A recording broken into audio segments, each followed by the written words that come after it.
प्रिय छात्रों में दोस्तों, आप सभी को बहुत बहुत स्वागत है अपने YouTube channel BK super fast class पर। मैं आज आप लोगों के लिए लेकर आया हूँ 10वीं वर्ग के गोधूली भाग 2 काव्य खंड। इसमें मैं आज आप लोगों को जनतंत्र के बारे में जानकारी दूंगा। इसके तुरंत बाद हम अपने पाठ्य पुस्तक के प्रत्येक प्रश्नों को बताऊंगा कि आपको एग्जाम में जो बात पूछी जाएगी उन बातों को मैं कैसे लिख पाऊंगा। आप लोगों के लिए मैं सूचना देना चाहता हूं। आप लोग अपने समाज में जिन परिवेश में रहते हैं वहां पर अपने छोटे भाइयों को या जो आपके दोस्त हैं, पड़ोसी के बच्चे हैं, आपके भाई बहन होंगे, सबों को आप सूचित करेंगे कि हमारा न्यू बैच जो है 1 मार्च से स्टार्ट करने जा रहे हैं, जिसमें 9th और 10th दोनों का सिलेबस स्टार्ट करेंगे। और इसमें प्रत्येक दिन जो है सुबह में जो है 5 बजे आपको वीडियो प्रोवाइड करा दी जाएगी। सुबह 5 PM सुबह में 5 बजे जो है आपको प्रत्येक सब्जेक्ट का वीडियो। लेकिन आप लोग इसके लिए इंतजार करेंगे, अपने आसपास में जितने भी लोग हैं उन सारे बच्चों को बताएंगे। हमारे चैनल का नाम है बीके सुपर फास्ट क्लास और यहाँ पर मैं खुद आपके इन सारी की जिम्मेदारी मैं खुद संभालने की कोशिश किया हूँ और मैंने खुद निर्णय लिया है कि इसको हम आप लोगों को हम इन सारी बातों को जानकारी दूंगा। ठीक है, चलिए हम लोग ये रही आपको जानकारी के बाद हम लोग अपने पाठ्य पुस्तक की ओर आ जाते हैं। इसमें सबसे पहले देखते हैं लेखक परिचय। जनतंत्र, जनतंत्र के बारे में थोड़ा हम समझा देना चाहते हैं कि जनतंत्र क्या है।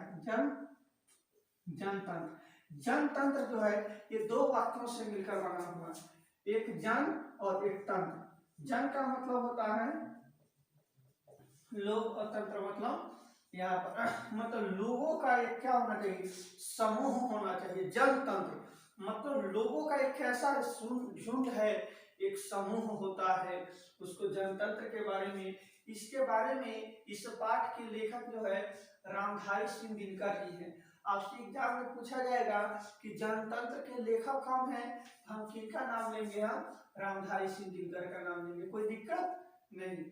अगला हम देखते हैं प्रश्न, कहते हैं कि इनका जन्म जो है 23 सितंबर 1908 की सिमरिया बेगूसराय में हुआ है। आपसे एग्जाम में पूछा जाएगा कि इनका जन्म कहाँ हुआ है, तो सिमरिया बेगूसराय जो कहाँ पड़ता है, अपने बिहार के क्षेत्र में पड़ता है, कोई दिक्कत नहीं ना। अच्छा चलिए, जब इनका जन्म हुआ तो एक ने मर भी गए होंगे। तो इनका जो है मृत्यु है 24 अप्रैल 1974 का इनका जो है देहांत हो जाता है, निधन हो जाता है या मृत्यु हो जाता है। इनके माता का नाम मनरूप देवी था। क्या था, आपसे एग्जाम में पूछा जाएगा कि रामधारी सिंह दिनकर के माता के क्या नाम था, तो हम क्या कहेंगे, मनरूप देवी के माता का नाम था। ठीक है, इनके पिता का नाम जो है रवि सिंह था, कोई दिक्कत।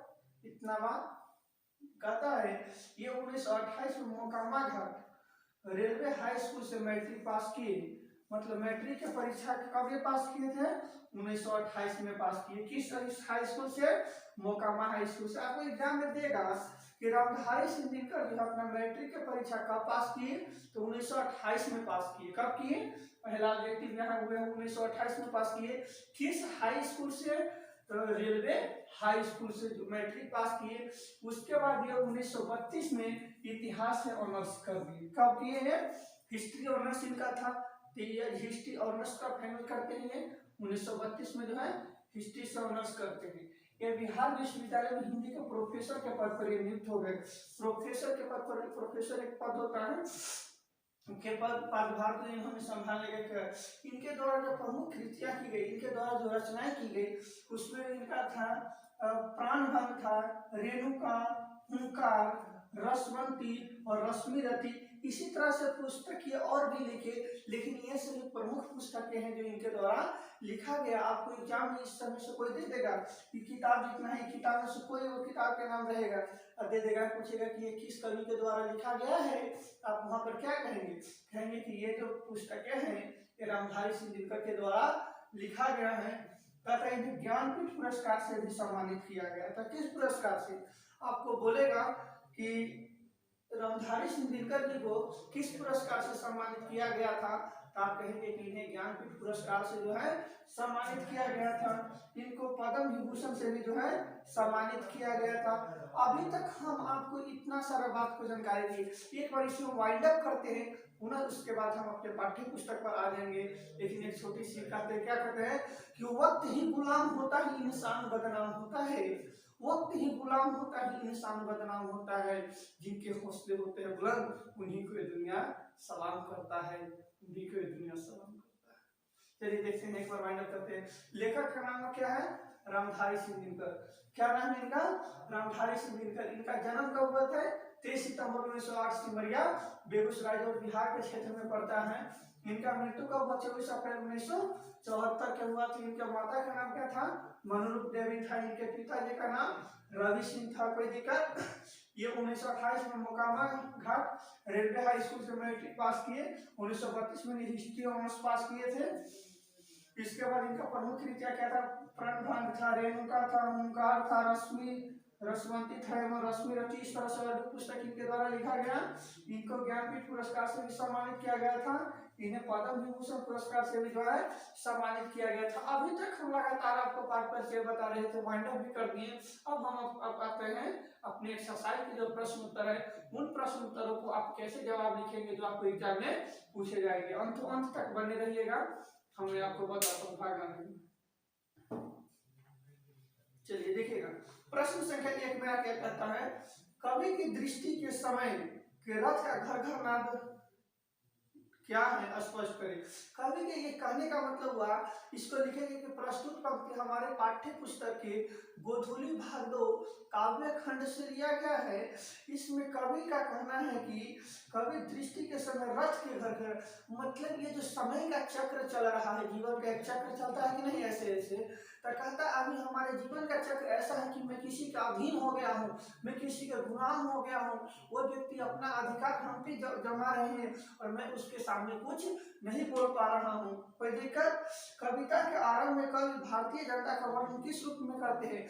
कहते हैं कि भारतीय जनता जो है ना, एकदम क्या है, वो कैसे हम उसको समझा सकते हैं, एकदम नादान की तरह, उनको हम जो कहते हैं वो करने के लिए वो तैयार हो जाते हैं। उनमें अपना सेंस नहीं, वो अपने सेंस का प्रयोग नहीं करते हैं कि कोई व्यक्ति उसको कह देता है आप हमारे यहाँ काम कीजिए, हमारे यहाँ काम कीजिए, और वह अपने कार्यों का अधीन हमें अपना गुलाम बनाकर रखे रहते हैं।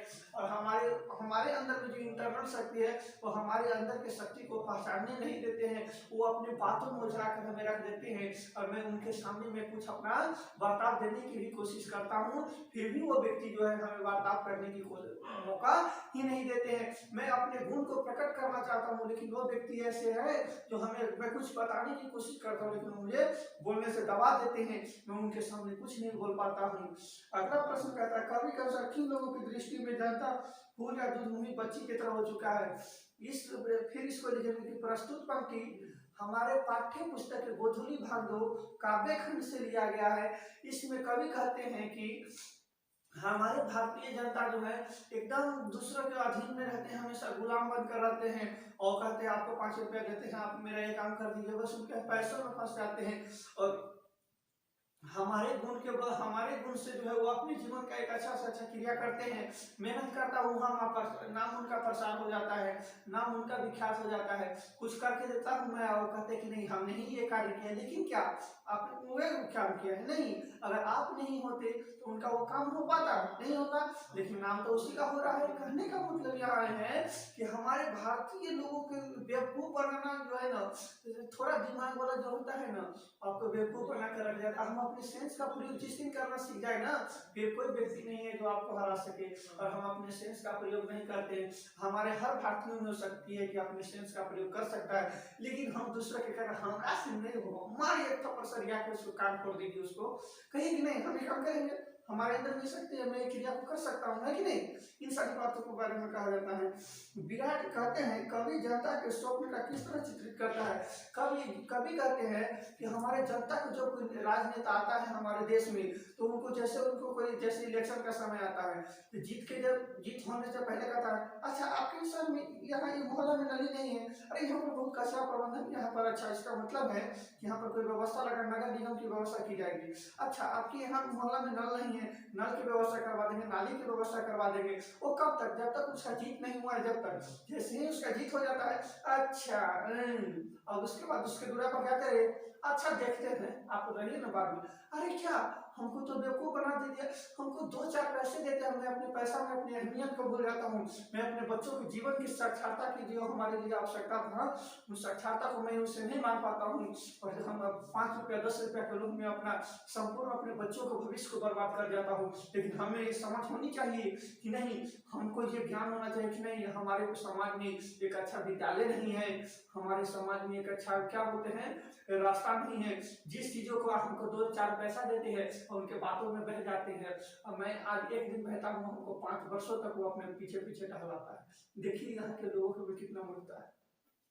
यही बात करते हैं, कवि कहते हैं विराट जनतंत्र का स्वरूप क्या है, कवि किनके सिर पर मुकुट धारण करने की बात करते हैं और क्यों। कवि कहते हैं कि कभी जनता जो है, सॉरी कोई व्यक्ति जो होते हैं राजनेता हमारे यहाँ आते हैं और सब दिन हमको बेवकूफ बनाकर चले जाते थे, लेकिन नहीं, अब हमें भी उतना ज्ञान का विकास हो गया है कि हमें भी अपना हक खोजने का अधिकार हो गया है, और हम भी ये कह सकते हैं कि नहीं, हमारे जो समाज में इस तरह की व्यवस्थाएं की कमी है, पहले व्यवस्थाएं क्या पूरी की जाए, फिर मैं आपको सहयोग करने के लिए तैयार हूँ। अगला बात में कहते कवि की दृष्टि में आज के देवता कौन है और कहाँ है। कवि का कहना है कि आज के, पहले इसको लिखे हुए प्रस्तुत पंक्ति हमारे पाठ्य पुस्तक गोधूली भाग 2 काव्य खंड से लिया गया है। इसमें कवि कहते हैं कि हमारे देवता हमारे गांव के किसान हैं, जो दिन भर अपने खेतों में मेहनत करके अच्छे फसल उगाते हैं और वह हमारे देश की संपूर्ण जनताओं को, लोगों के पास पहुंचाते हैं, जिससे कि उनका भरण पोषण होता है। पेट के उत्पादन कैसे होगा, अगर अच्छा किसान अगर खेती ना करे तो पैसा खाओगे क्या। अरे तुम्हारे पास पैसा है तो उन्हीं पैसों से तुम अच्छे अच्छे फसल खरीद कर लाते, अच्छे से भोजन लाते हो, और कहते हैं ब्रांडेड है, ब्रांडेड नहीं है, ब्रांडेड है, लेकिन वो व्यक्ति जो जिन्होंने खेतों में दिन रात इकट्ठा करके मेहनत करके उन फसलों को उगाया है, और तुम उस किसान को कोई अहमियत नहीं देते हो। पहले उन्हें पूजा करो जिन्होंने तुमको ये फसल उगाकर तुम्हारे पास दिए है, और तुम उन अणु को कीमत को तुम नहीं समझ पाते हो, उससे तुम बर्बाद कर देते हो। कवि कहते हैं,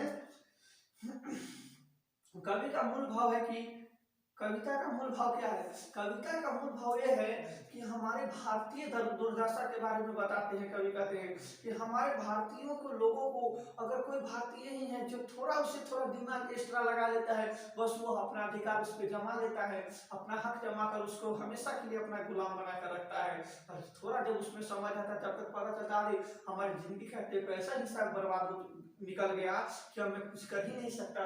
उसके बाद वो फूक फूक के रोता है, और क्या किसी को दर्द जाए सुनाने, दर्द भी सुनाएंगे तो है उसको हम नहीं बोलने देते हैं, और वो व्यक्ति अंदर से टूट गया रहता है, हिम्मत कोशिश भी नहीं कर पाता है कि हम फिर पुनः उठ सके। इसीलिए कहते हैं कि समय से भगवान ज्ञान देते, और आप में वो शक्ति है कि आप समय से ज्ञानवान बने, ताकि आप अपने भविष्य के लिए, आप अपने आने वाले पीढ़ियों के लिए अच्छा कर सके। अगर आप अच्छा नहीं करेंगे तो क्या आपको, आप किस उम्मीद पर कहेंगे कि हमारे बच्चे अच्छे हो जाएंगे। अगर आप अपने बच्चों को अच्छा बनाना चाहते हैं, इसका मतलब आप में खुद में पहले कैपेसिटी होना चाहिए। मैं किसी को सिखाने से पहले मैं खुद सीख कर आता हूँ, तब आपको शिक्षा देता हूँ। इसका मतलब आप में भी ज्ञान अच्छा हो जाएगा, तब आप अपने बच्चों को अच्छा शिक्षा दे पाएंगे। जब आप में खुद में ही ज्ञान नहीं होगा, सही गलत का निर्णय करने का साहस नहीं होगा, तो क्या आप किसी को सही गलत का निर्णय कर पाएंगे? कभी संभव नहीं है। कहता है आगे व्याख्या करना भी जरूरी है। सदियों की ठंडी राख सुबुगा उठी, मिट्टी सोना का ताज पहन इठलाता है। कवि कहते हैं कि इसका भाव क्या समझाइए। कहते हैं कि जो लोग हमेशा सदियों से गुलाम बनते आ रहे हैं, जो दूसरों का अधीन में थी, लेकिन अब उनमें भी ज्ञान होना शुरू हो गया है, अब वो भी अपने सही गलत का निर्णय अपने हक के लिए खोजने की कोशिश करना शुरू कर दिए हैं। कहते हैं कि जो व्यक्ति हमको बेवकूफ बनाकर चले जाते थे, लेकिन नहीं, अब मैं ऐसा होने नहीं दूंगा, क्योंकि हमें भी अब उतना साहस हो चुका है, हमें भी सही गलत का निर्णय करने का दिमाग हो चुका है, अब मैं भी इस क्रिया को करने के लिए सक्षम हो गया हूँ। अब आप हटे और उन स्थान को मैं ग्रहण करूंगा, और उसको मैं सही समय से सही समय के अनुसार उसका हम संचालित करूंगा। ये बात कहते हैं कवि। कभी कहते हैं हुंकार से महलों की नींव उखड़ जाती है, सांसों से बाल के ताज हवा में उड़ जाते हैं, जनता की जनता की जो और समय के ताव पर वो जिधर जाती है काल उधर ही मुड़ जाती है। कहता है इसलिए हमारे भारत को कहा गया है कि भारत एक लोकतांत्रिक देश है, इसमें जनता की बहुमत होती है। हमारी जनता जो चाह लेंगे वो कर लेंगे। हमारे ही जनता कहती है कि नहीं, हमें भी उतना हक है, हमें उतना समझ है कि मैं इस क्रिया को करने के लिए वो बेवकूफों को हम बैठा देते हैं उसके पद पे, लेकिन उसके पद को संभालना कैसे उसको जानकारी नहीं है, तो उसको हम क्या कहें, उसको तो समय है, लेकिन अब वक्त आएगा उससे भी मेरे पास अधिक माइंड है, लेकिन लोग हमको नहीं चुने हैं। इसीलिए कहा गया जिसका पद रहता है उसी का लोग इज्जत करते हैं। लेकिन क्या आप सही गलत का निर्णय आप कीजिए कि कौन सही है कौन गलत है, और एक अच्छे प्रतिनिधि को चुनिए जो कि आपके समाज के लिए, आपके भविष्य के लिए, और आपके समाज में जो बच्चे हैं, जो बच्चे आने वाले हैं, जिनका पीढ़ी आने वाला है, उनके लिए एक अच्छा मार्गदर्शन मिल सके। तो कैसे होगा, जब आप खुद अच्छे व्यक्तियों का चयन करेंगे तब ना। और वो सारा शक्ति हमारे भारतीय जनता में जो चाहते वो जनता की नींव उखाड़ सकता है। कहता तुम हटो, क्योंकि हमारा लोकतांत्रिक देश है, इसमें जनता का बहुमत चलता है, तुम्हारा कोई अधिकार नहीं है, इसमें जनता जो चाहेगा वो कर सकता है। Thanks for watching this video. इस वीडियो को देखने के लिए आप सभी को बहुत बहुत धन्यवाद। हमारे इस चैनल को लाइक, सब्सक्राइब और कमेंट जरूर करें।